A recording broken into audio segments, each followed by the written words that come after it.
Tontolo mbavaava tanteraka kosa indray Omena lanja manokana ao anatin'ny fampandrosoana sy ny fiarovana ny tontolo iainana eto Madagasikara. Io no lohahevitra nivoitra ao anatin'ilay tetikasa manokana izay natolotry ny Universite iray avy any Japon any ho an'ny fanjakana malagasy. Nisy ny fihaonana teo amin'ny tonta nahafahana niady hevitra ny manodidina izay lohahevitra izay.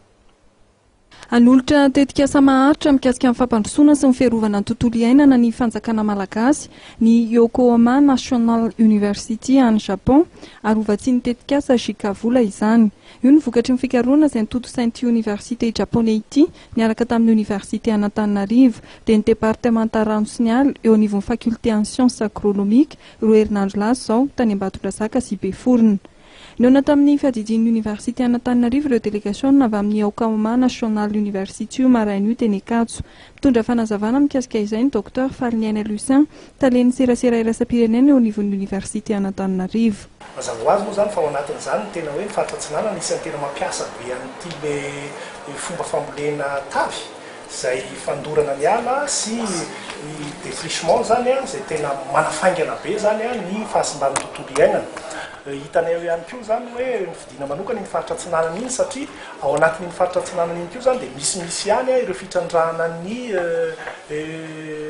arena ambanin'ny tany ressource minérale ozy izy teo araka neninareo teo izay isan'ny facteur anankiray ihany koa miteraka ny fahampotehana aingana dia aingana ny tontolo iainana satria misy an'le fitrandrahana tsy ara-dalàna, le fitrandrahana illicite sy le fitrandrahana tsy manaraka ny fenitra izay manimba tanteraka ny tontolo iainana io dia efa nifidinin'zareo isan'ireo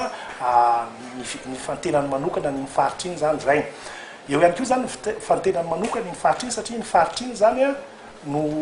isan'ny reflété ihany koa zany ny biodiversité atsika hoe ny ala-tsinanana, ny ala-mando etsetretra kanefany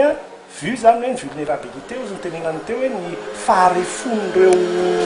tontolo iainan'ireo zany dia ny fidina manokana iny ndreo misy fomba ahafahana zany manavitra an'ireo. Nanontaninareo teo zany hoe mbola manana fanirina ve izy anitatra any amin'ny faritra hafa napetrandreo zany ny faritra tsinanana mba ho ataon'ireo piloty arak'izay vokatra ny CO zany dia nataony iny zany ho karazana modely anankiray rehefa aveo ahafahana ihany koa manitatra amin'ny faritra hafa izay songadinina sy vohitra tsara fa ho fampandrosoana ny firenena rehefa tafapetraka izay hoe fiarovana ny tontolo iainana sy famerenana ny tontolo iainana ho amin'ny laoniny tsy tonga tanteraka amin'ny voalohany akory fa mba fampanjariana azy indray hiverina tsikelikely amin'ny toetrany teo aloha zany.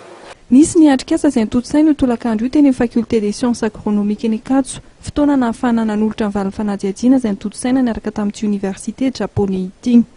Le zany le fikarohana amin'ny tontolo iainana dia tsara marina fa tsy ho an'ny tontolo iainana akory no tanjona fa ho an'ny olona miaina ao anatin'ny tontolo iainana satria rehefa ratsy ny tontolo iainana dia mikorotana ny fiainan'ny zanak'olombelona ao anatiny ao dia ny fanatsarana ny fiainan'ny olona zany ny tena tanjona farany fa ny fiarovana tontolo iainana dia fanatsarana ihany zany fiainan'ny olona zany. Nisafidina manokana Ambatondrazaka sy Beforona noho izy manan-karena ara-java-maniry sy biby kanefa faritra fambolena ihany koa izay tsikaritra fa miasimba ankehitriny.